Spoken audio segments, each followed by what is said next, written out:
Hello বন্ধুরা, তো আজকে আমি বানাবো রাঙা আলুর পায়েস। তার জন্য দেখো কড়াই বসে দিয়েছি, কড়াই গরম হয়ে গেছে, ঘি দিয়ে দিলাম। আর এই ঘিয়ের মধ্যে চারটে এলাচ থেতো করে দিয়ে দিলাম, আর দিলাম তেজপাতা। এবার একটু ভালো করে ভেজে নিলাম, তারপরে দিয়ে দেবো এই দেখো রাঙা আলু। রাঙা আলুটা আমি আগে কেটে রেখেছি। তো চলো এবার আমি কড়াইয়ের মধ্যে দিয়ে দিই। এবার রাঙা আলুটা দেওয়ার পর আমি এটা কিন্তু কিছুক্ষণ নেড়ে নেব। তো এই শীতে এই রাঙা আলুর পায়েস লুচি দিয়ে, রুটি দিয়ে, পরোটা দিয়ে দুর্দান্ত লাগবে খেতে।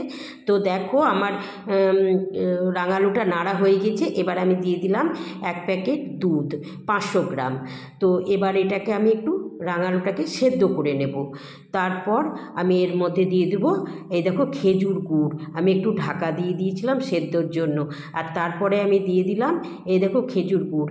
এবার আমি খেজুর গুড় দিয়ে কিন্তু বেশি ফোটাবো না, আমি গ্যাসটা বন্ধ করে দেব।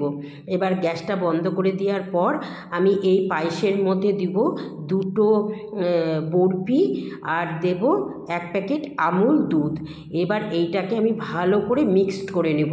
তো তোমরা এইভাবে রাঙা আলুর পায়েস বানিয়ে খাবে, এই শীতে দুর্দান্ত লাগে খেতে। আর কি সুন্দর কালার হয়েছে দেখো। তো পায়েসটা একদম কমপ্লিট। তোমরা ইচ্ছা করলে, মনে করলে কাজু কিশমিশও দিতে পারো, আমি দিইনি, দিলে আরও টেস্ট লাগে। তো চলো আমার পায়েসটা একদম তৈরি হয়ে গেছে, আর কি সুন্দর হয়েছে দেখ।